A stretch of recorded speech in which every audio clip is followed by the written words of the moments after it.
खाएगा नहीं है? आगे खाइए खाइए। अरे तूफान आ जाएगा, घर जाओ घर।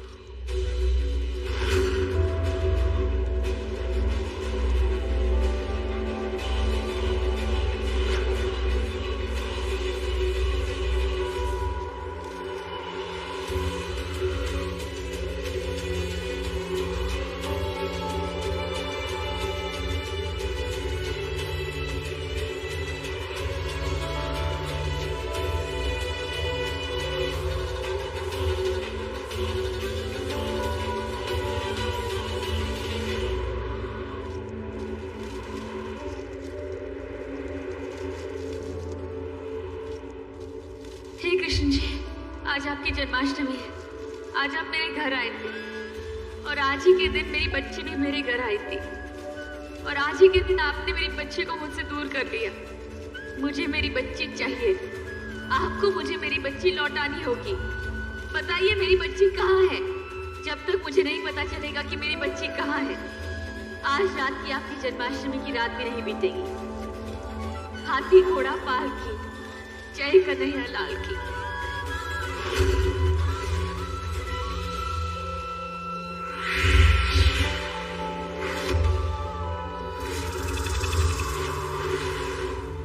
हे शिव जी, बच्चे के बिना तो आपकी गौरी भी अधूरी थी, पर आपने उन्हें पूरा किया। जैसे आपने उन्हें गणेश जी दिए, वैसे आप मुझे भी मेरी बच्ची लौटा दीजिए। आपको एक माँ की कसम, निभाइए अपने परमपिता होने का धर्म। जय भोलेनाथ।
ये फूल,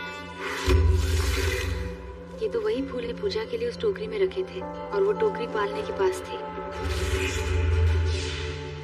इसका मतलब जो भी बच्चियों को लेके गया है, वो इस फूलों की टोकरी में छुपा कर लेके गया है।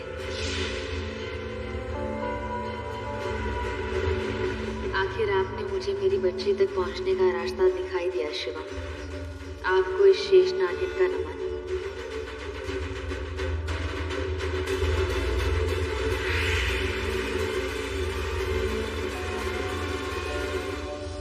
मुझे प्रथा को उस औरत से पहुंचने तक रोकना ही होगा। अगर प्रथा उस औरत से मिल गई तो उसको पता चल जाएगा कि उन बच्चियों को फेंकने के लिए मैं नहीं बोला था।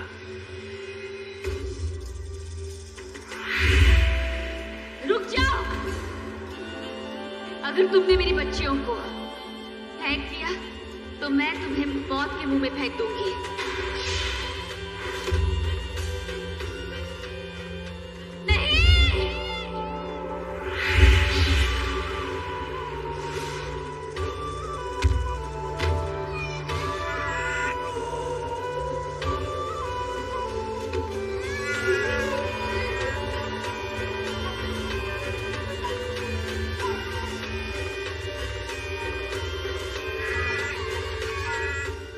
पकड़ो उसको।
शिव जी, आपको कोटि कोटि नमन है। हे कृष्ण जी, आज आपके जन्मदिन पर आपने मेरी दोनों बच्चियों को एक नया जन्म दिया है। एक माँ की ममता को संवार दिया है आपने।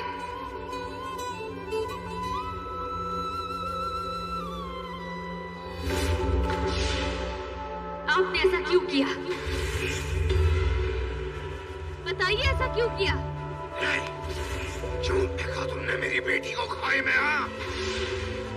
क्यों किया तुमने ऐसा? ऋषभ जी नहीं। क्यों किया?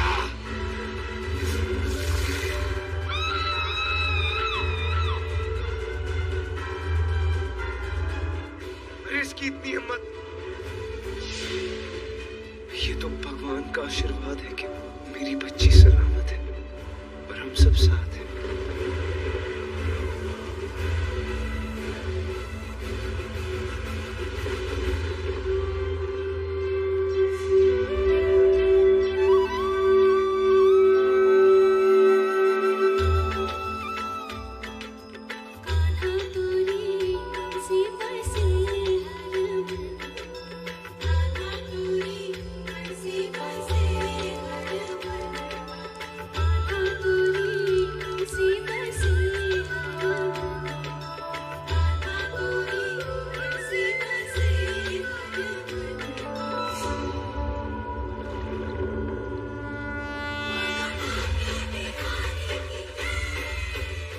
बेटा, अब आप इस ककरी को काटिए। ये माँ की कोख से बच्चे की गर्भनाल काटने के लिए।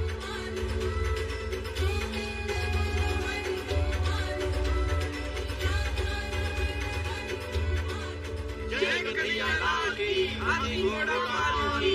जय कन्हैया लाल की, हाथी घोड़ा लाल की। जय कन्हैया लाल की।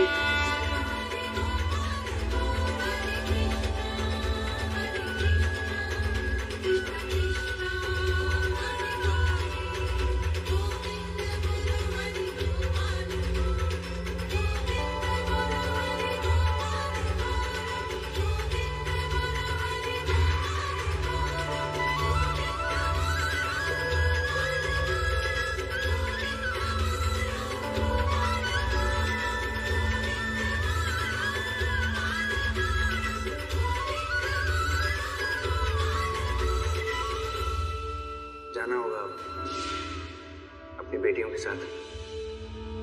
चलता हूँ। आप सबका बहुत बहुत शुक्रिया।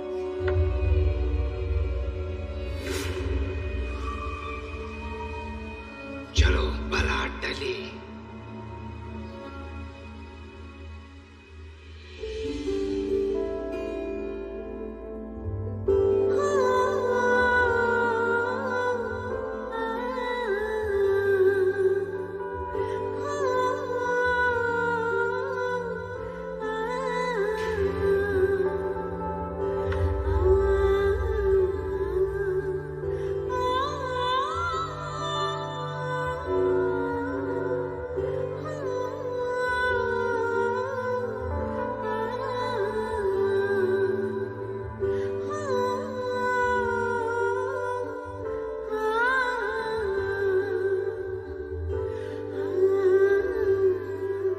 प्रथा,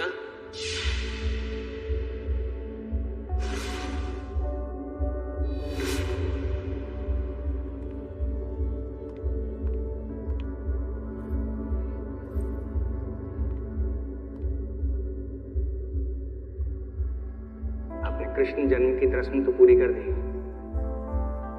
पर इसके अलावा भी एक और रस्म बाकी है जो आपने पूरी नहीं की। कौन सी? आज जन्माष्टमी है।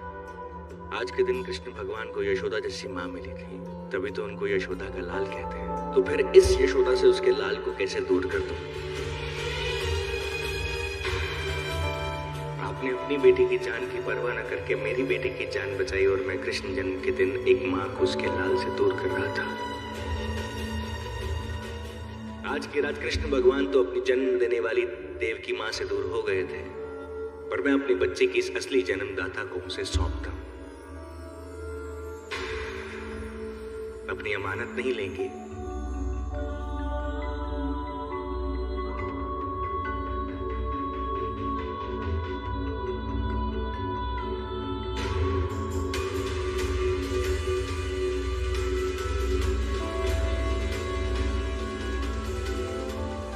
अब मैं तुझे अपने आप से कभी जुदा नहीं होने दूंगी। चलता हूँ।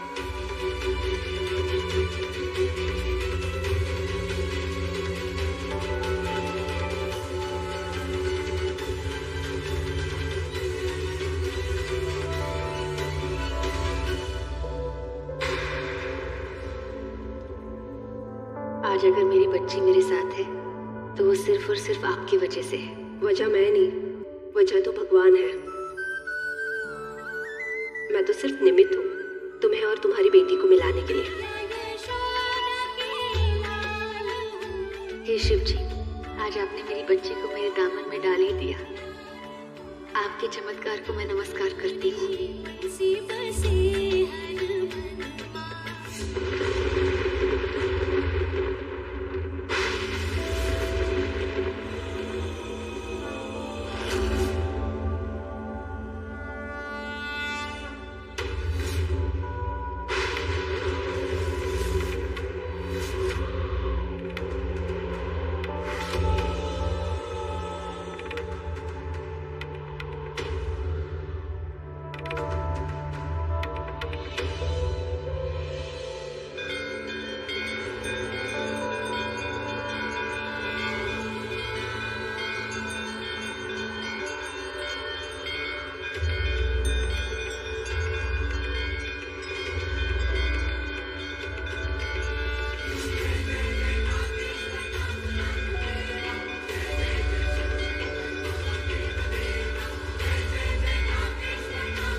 बेटी है, आपकी परनातिन।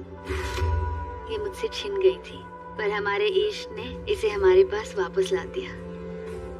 कुदरत का ऐसा करिश्मा हुआ कि मुझे मेरी बेटी और मेरे पति दोनों का प्यार मिल गया। आज मैं इसे आपके पास लाई हूँ, आपके आशीर्वाद के लिए। पर नानी, मैं नहीं चाहती कि मेरी बेटी एक नागिन बने। मैं चाहती हूँ वो एक साधारण जिंदगी जिए, बस प्यार के साथ। इसीलिए आज मैं आपकी दी पायल इसे पहनाने लाई हूँ। इससे अच्छा और क्या तरीका हो सकता है इसे आपका आशीर्वाद देने का।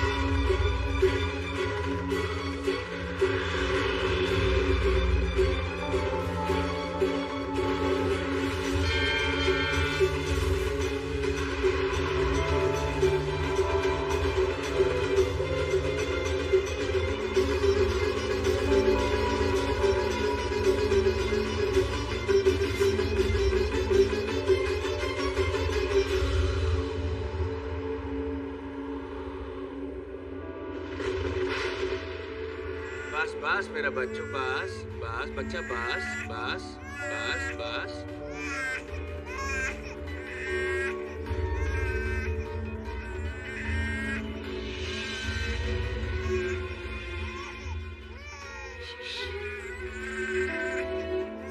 बस मेरा बच्चों, मौसम को क्या हो गया आज? मौसम बदल रहा है, पता नहीं ब्रह्मांड में क्या बदलने वाला है। साहब जी, ये बच्ची क्यों रो रही है? अभी चुप हो जाएगी, कोई बात नहीं। सॉरी सर, मौसम बहुत खराब है। वोट बस 2 घंटे लेट है। हो सकता है कि शायद वोट बस आए ही नहीं, आज के लिए रद्द हो जाए। लेकिन ऐसे कैसे कैंसिल हो गई अभी मेरे? आप समझिए, मेरा जाना जरूरी है। आपकी अगली बस कब है? सॉरी सर, सुबह तक कोई बस अवेलेबल नहीं है। सुबह तक कोई बस नहीं? Sorry sir. आप मेरी बात नहीं समझ रहे हैं।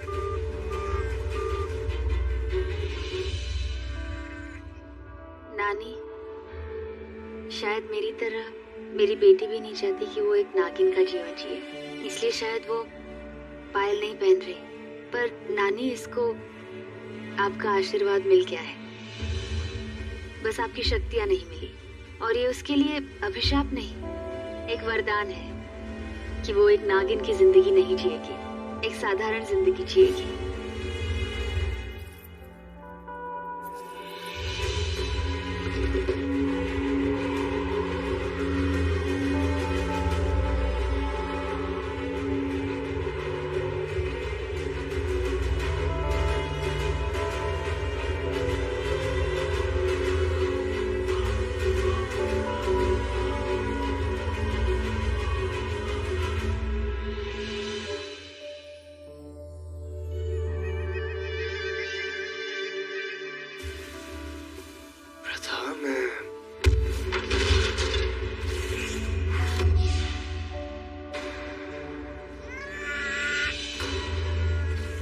ऋषभ, आप भी ना, अभी हमें तो इतनी मुश्किल से सुलाया था, आपने जगा दिया, अब वो फिर से नहीं सोएगी।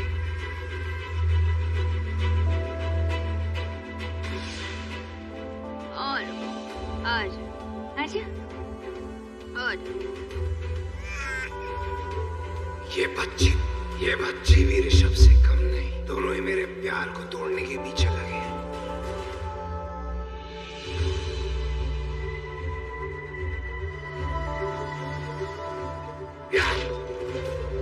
एक तो मेरी जिंदगी का कांटा और दूसरी तेरी बेटी, मेरी बेटी। हाँ, मिल गई तेरी बेटी, मिल गई, पर बदकिस्मती से नहीं मिलनी चाहिए थी। जब देखा गिर होती रहती और प्रथा भी उसके पीछे चुप चुप चुप चुप चुप। अबे चुप! जब से आई है तब से प्रथा को मेरे करीब ही नहीं आने दे रही है। अरे मेरे दिल का छेद बन गई है वो, जी तो करता है उसका गला। शक्ति, खबरदार मेरी बेटी को हाथ भी लगा तो समझा तो। लगाऊंगा। क्या करेगा? अब अगर प्रथा को मेरे करीब आना है तो तेरी बेटी को तो जाना ही पड़ेगा ना, है ना?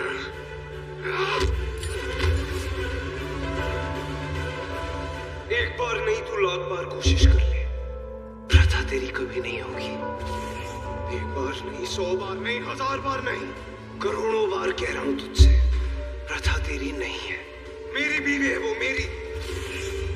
अग्नि को साक्षी मानकर फेरे लिया हमने, और तू इतनी आसानी से इन फेरों को तोड़ नहीं सकता।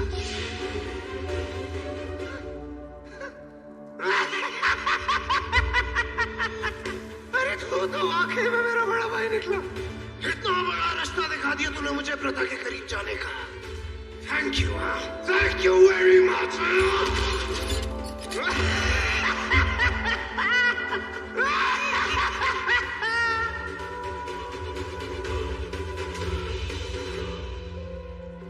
ये कब से रोए ही जा रही है, कब से चुप कराने की कोशिश हो कर जाएगी रही है, बेटा, चुप हो जाएगी। पर वो चुप हो ही नहीं रही है। बेटा ये देखो क्या इसे है। मुझे दीजिए, मैं चुप करा। नहीं नहीं भाभी, मुझे दीजिए, मैं इसे सीटी कर। I mean calm down.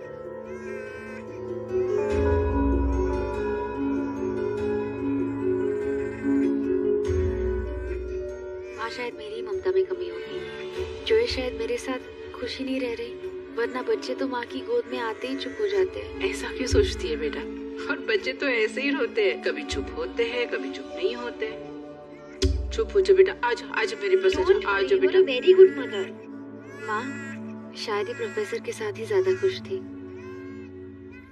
पर ऐसा नहीं है प्रथा, आप अनमोल को देख लीजिए, कब से सिर्फ रोए जा रही है, रोए जा रही है, कितना चुप करा रहा हूँ, बावजूद इसके चुप नहीं हो रही है। प्रोफेसर आप यहाँ, आपकी तो बस थी ना? मौसम खराब था तो बस आई ही नहीं, इसलिए जा ही नहीं सका। तो फिर ये इतना रो रहे थे कि मुझे लगा यहीं पर वापस आना चाहिए, और पता नहीं अनहोनी भी क्या थी कि अचानक से क्या एक्सीडेंट होते होते बचा। सब ठीक, ये ठीक है ना? मैं एकदम ठीक है, मौसम थोड़ा सा खराब था और फिर ये इतना रो रही थी कि मुझे लगा यहीं पर वापस आना चाहिए। आज ये देखो,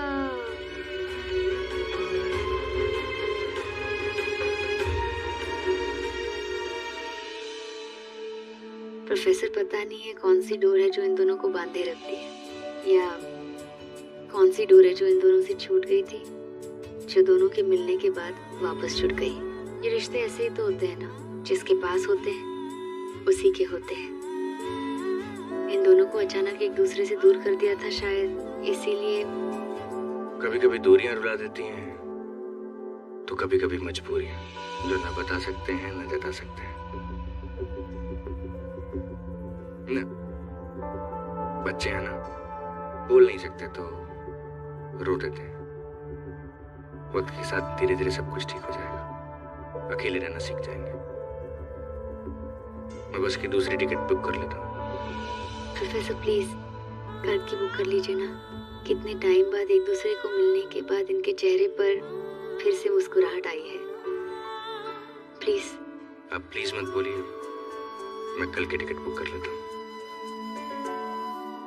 अरे प्रोफेसर साहब, अब तो हम आपको कहीं नहीं जाने देंगे। आज नहीं, कल नहीं, सीधा शादी के बाद। शादी? अब किसकी शादी है?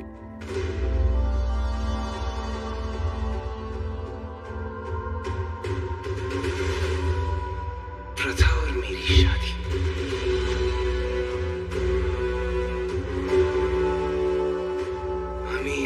कि हमारी शादी ऑलरेडी हो चुकी है, पर मुझे लगा ही नहीं कि हमारी शादी हुई है। फिर मुझे इससे प्यार हो गया। हमारी जिंदगी में बहुत उतार चढ़ाव आए, कई तूफानों का सामना किया हमने मिलकर। साथ में गिरे, संभले, फिर उठे। फिर किस्मत ने हमारी झोली में एक बेटी दे दी, प्रथा। मैं चाहता हूँ हम एक रिश्ते की एक नई शुरुआत करें। इस रिश्ते को एक नया नाम दें, प्रथा। कर लें एक बार फिर से शादी। Will you marry me?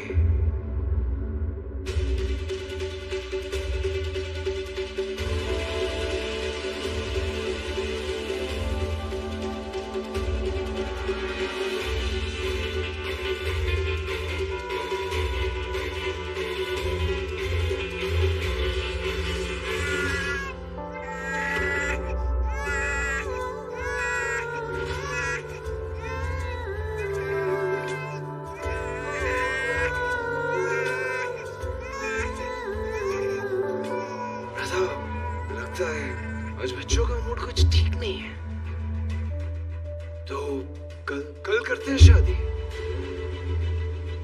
और कल ही तुम्हें मैं ये एंगेजमेंट रिंग भी पहना दूंगा। प्रथा, जब भी मैं तुम्हारे करीब आता हूँ कोई ना कोई हमें दूर कर ही देता है। पर कल एक बार शादी हो जाए, फिर ना हमारे बीच दूरियां होंगी, ना दुनिया, ना ये बच्चियां, सिर्फ मिलन की रात, सुहाग रात, कल शादी के बाद।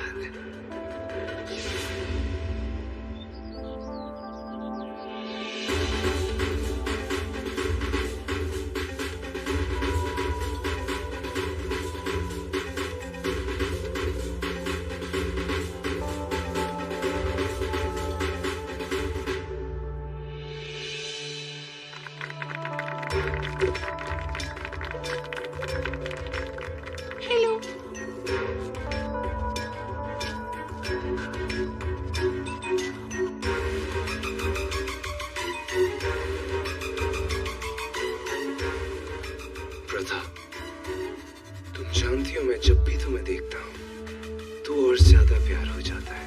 और आज इन हाथों में उसी प्यार की मेहंदी लगने वाली है।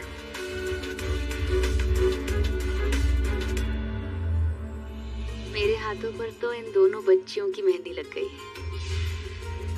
इनका रंग चढ़ गया है मेरे दिल पर। प्यार करती हो मुझसे? अपने दिल से पूछिए।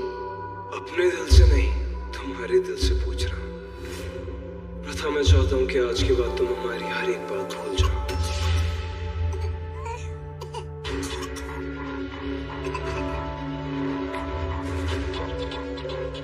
प्रथा, मैं चाहता हूँ कि आज से पहले कि हमारी हर एक बात तुम भूल जाओ। मेरे शुभ हुई भी भूल जाओ, कभी हमारी शादी हुई थी ये भी भूल जाओ, हमारी हर एक मुलाकात, हर एक बिगड़ी बात सब भूल जाओ। बस एक बात याद रखना कि आज जो तुम्हारे आगे इंसान खड़ा है वो तुमसे बेपनाह प्यार करता है। क्या तुम करती हो?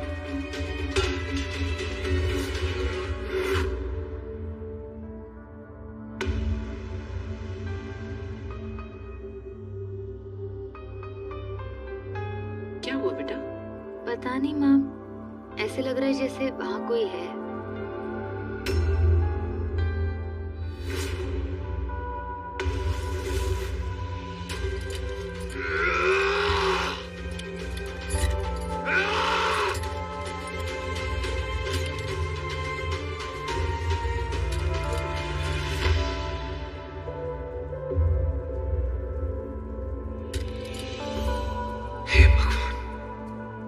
एक आर्मी ऑफिसर जो दुनिया से लड़ता था, आज अपनी पत्नी और अपनी बच्ची के लिए इन जंजीरों को भी नहीं तोड़ पा रहा है। कितना बेबस हो गया हूं मैं। हे भगवान, मेरी मदद करो।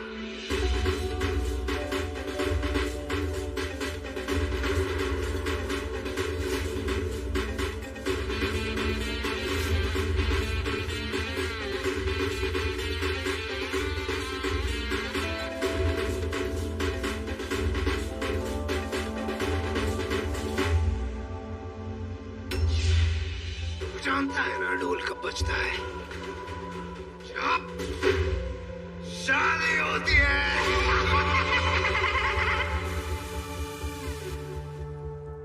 तू क्या कहता था?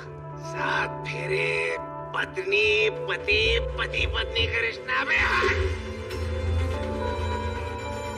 अब पता है क्या होने जा रहा है? मेरी शादी, मेरी यानी कि तेरी, अरे ऋषभ की शादी। अब मेरी और प्रथा की शादी होगी। हमारा एक अलग बच्चा होगा। तेरा नहीं, हाँ? अलग बच्चा, एक अलग जिंदगी की शुरुआत। और उस दुनिया में तू दूर दूर तक नहीं होगा। अब मुझे तुझसे कुछ नहीं चाहिए, कुछ भी नहीं। मुझे तो सिर्फ प्रथा चाहिए, प्रथा, जो कि मुझे मिल गई है। अब मैं और प्रथा करेंगे जिंदगी की एक नई शुरुआत। पर तू हमारी शादी में बिल्कुल इनवाइटेड नहीं है, ओके? लेकिन एक चीज के लिए तुझे इनवाइट कर सकता हूँ मैं। तेरी बेटी और तेरी मौत के लिए मार दूंगा तुझे और तेरी बेटी दोनों को। फिर साथ में रहना जिंदगी भर। और फिर मैं और मेरी प्रथा, बस हम दोनों। तीसरा कोई नहीं, तीसरा कोई नहीं। शक्ति, मेरे भाई, अब तू जिंदगी की एक नई शुरुआत करने जा रहा है तो मुझे तो तू मार ही देगा ना। तेरा पता नहीं, पर मैंने तुझसे बहुत प्यार किया। बस एक आखिरी बार बस अपने भाई को गले नहीं लगेगा। चल, तेरा आखिरी अरमान भी पूरा कर देता। अगर तूने मेरी बीवी और बच्चे को हाथ भी लगाया ना, तो जान ले लूंगा तेरी।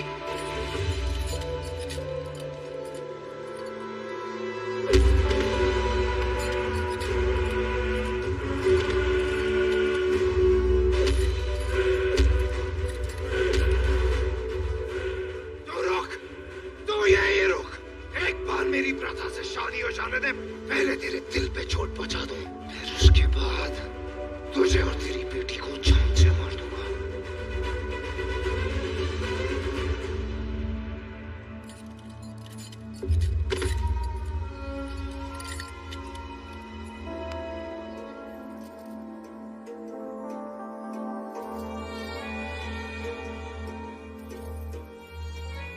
हर तरफ खुशी का माहौल है। मेरी बेटी भी अब मेरे पास है, पर पता नहीं क्यों कुछ ठीक नहीं लग रहा। पर ऋषभ के लिए मुझे खुद को संभालना होगा। भाभी, यू आर लुकिंग गॉर्जियस।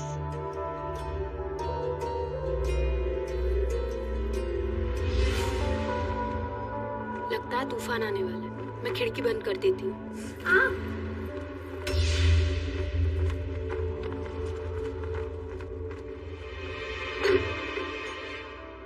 भाभी, आपके हाथ से तो खून निकल रहा है। हम फर्स्ट एड बॉक्स लेके आते हैं।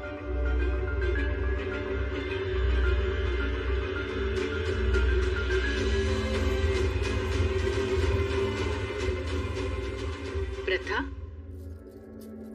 क्या हुआ बेटा? परेशान क्यों हो? माँ पता नहीं, दिल घबरा रहा है, बेचैनी सी हो रही है। ऐसे लगता है जैसे कोई तूफान आने वाला हो।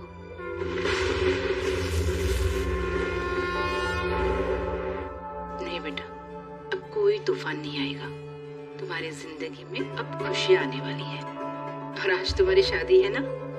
हर लड़की के साथ शादी के वक्त ऐसे ही होता है। तू ज्यादा सोच मत।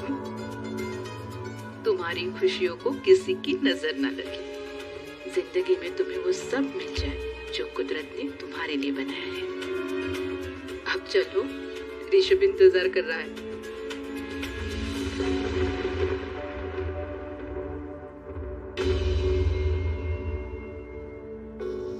भाई, you're looking like PC.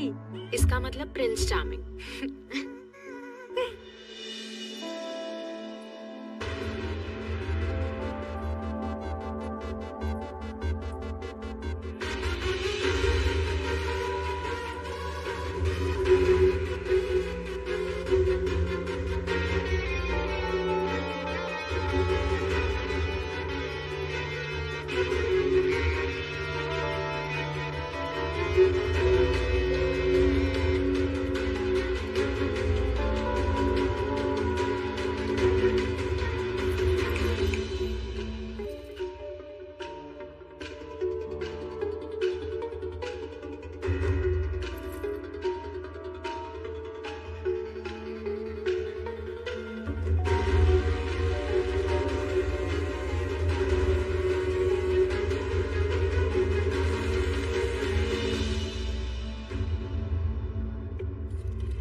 हे शिव जी, पहले जब मेरी और ऋषभ की शादी हुई थी तो पास होकर भी हम एक साथ नहीं रह पाए। बहुत मुश्किलें आई, पर इस बार आप अपना आशीर्वाद हमारे ऊपर बना के रखना ताकि मेरे और ऋषभ के प्यार को एक नई मंजिल मिले।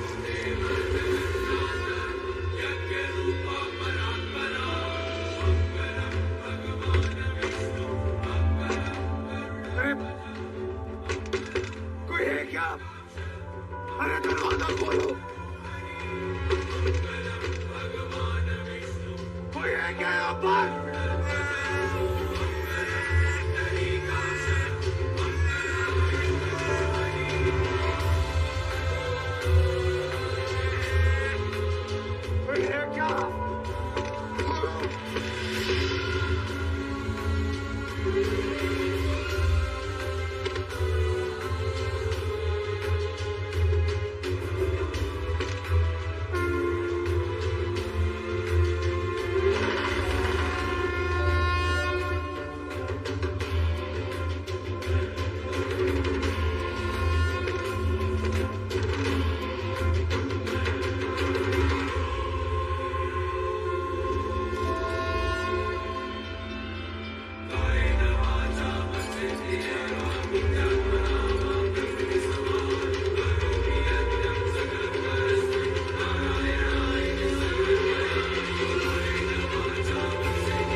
बच्ची यहाँ कैसे आ गई? नहीं बेटा, आजा आजा, चल। यहाँ कैसे आ गई? हाँ,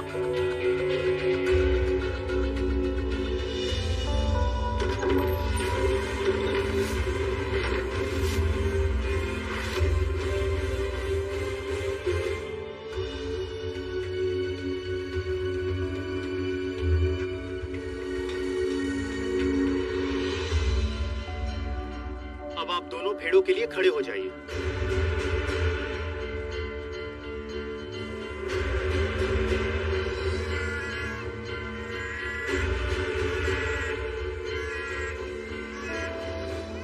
आजा बेटा, आजा।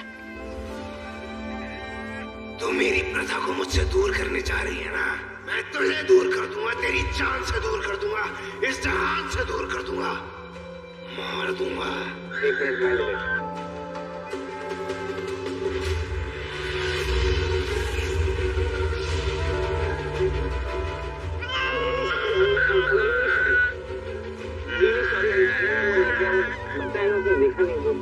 अब ठीक है? ऋषभ, ज्यादा जोर से तो नहीं लगी ना?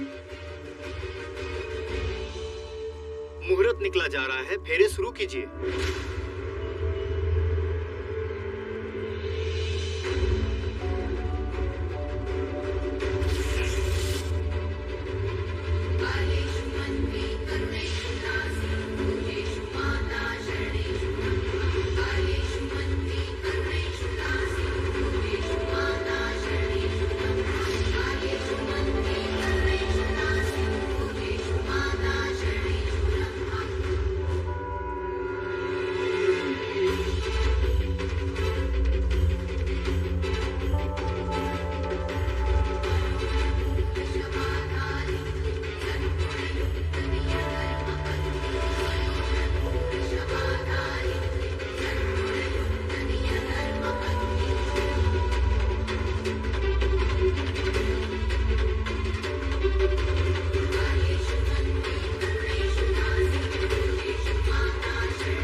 क्या हो गया प्रथा?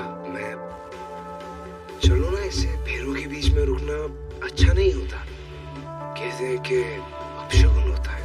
अपशगुन तो हो गया है तुम्हारे लिए।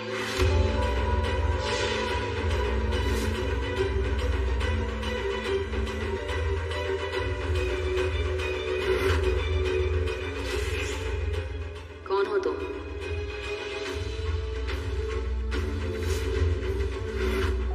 प्रथा, ये कैसी बातें कर रही हो? मैं ऋषभ। ऋषभ नहीं हो तुम। बोलो, कौन हो? ये शक्ति।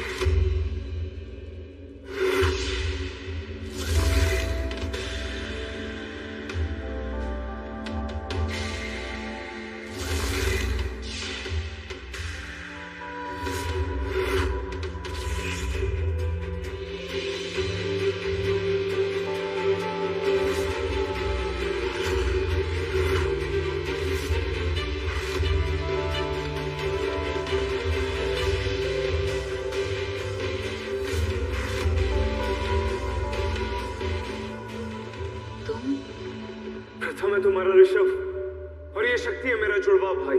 शक्ति? ये बात मैं भी नहीं जानता था। ये इसी घर के तहखाने में कैद है। अरे मुझे तो लगता था ये सालों पहले मर चुका, और ये तो जिंदा है। और ये बात मुझे उसी दिन पता चली जिस रात मैं पानी लेने के लिए गया था।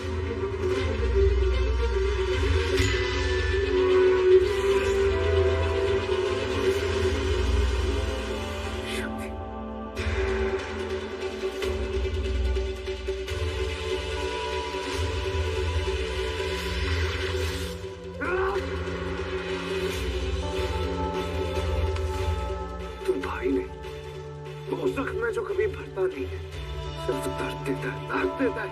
बचपन का वो शक्ति जिसमें मेरे लिए इतना जहर भरा था, मैं नहीं जानता था वो बड़ा होकर इतना जहरीला बनेगा। तो इसी खानदान का खून है, पर खून है तू। मुझे कैद कर दिया, ठीक है चलेगा, पर मेरी बच्ची को मारने की हिम्मत कैसे हुई तेरी? मेरे प्यार पे नजर डालने की हिम्मत कैसे हुई?